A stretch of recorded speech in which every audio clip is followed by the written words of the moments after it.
And now we come to utilizing physical movement as a great tool to feel better right away. Now, this may seem counterintuitive to you.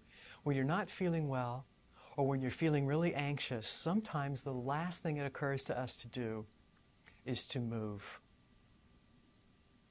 I don't know about you, but sometimes when I'm in a lot of pain, I can convince myself that if I don't move, it won't hurt as much.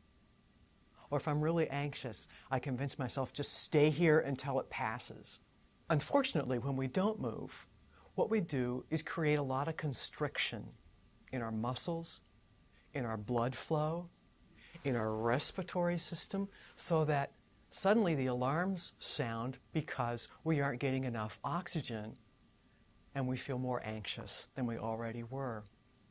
So our natural response sometimes is to hold back, to tighten, to slow down, or to freeze.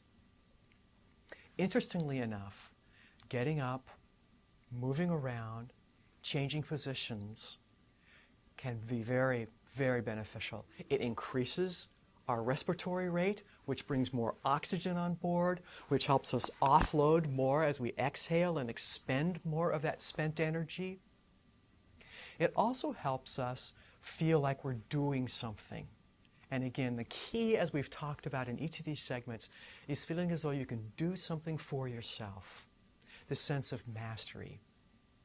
Now, I'm not suggesting that you get up and have to run around the block, although if that's within your physical capability, I suggest it, and I think it would be a great strategy.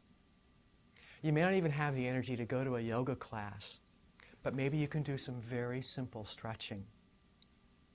It really is all about very simple movements that you can do gently, but with intention.